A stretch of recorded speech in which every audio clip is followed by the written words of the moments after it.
Next in building our studio, backgrounds. Very important backgrounds. We got a couple of choices. Probably the most common, which you'll see if you go into any photographic store, is the seamless paper or no seam paper. The beauty of this is you can get them in, this is a 4-foot roll, you can get them in 8-foot rolls, 12-foot rolls. You hang them at the back of your studio, bring the paper down, you can place the model in front of it for a headshot. You've got a perfectly clean background. You can do full-length shots when you place the model on your seamless background. You don't see any seams such as corners where the floor meets the wall. It is perfectly seamless. You light it properly, nice and even on the background, and it appears as though the model is just floating there, which is absolutely, it's a great thing if you're shooting fashion, shooting clothing. You don't want clutter in the background. What we're going to be doing in the next shoot is we're going to be doing headshots. We're going to be lighting for headshots, so our background is very important. We could be using the 4-foot roll here to get a nice clean white background. That particular paper I just showed you is a super white, meaning it reflects a lot of the light back. We're not going to get any muddy gray background. It's going to be brilliant and white. We can also use colors that come in black, greens, yellows, any particular color you want. The choice is up to you.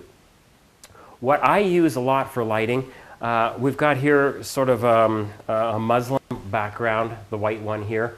We can bunch it up to give a little bit of texture, put some folds in it, throw some lights on it to create shadows. It gives a little bit of definition, separates the model from the background so she doesn't look like she's just floating there in limbo. But the particular one that I like, and you're going to laugh when you see it because it looks a little bit grungy, but wait till you see the pictures. Don't judge me yet. This is the same material, this muslin material. I took it out in the backyard. Well, first of all, I dyed it a very light gray. Took it out in the backyard, spread it on the grass, and I threw bits of paint all over it. Splattered it with different colors of paint, bits of black, reds, greens, blues, all throughout there. Now, I've pulled this out many times. People looked at it and went, oh man, you're not going to shoot me in front of that. Well, yes, I am. And the reason that I really love this background is it works with absolutely any color clothing that the model is wearing.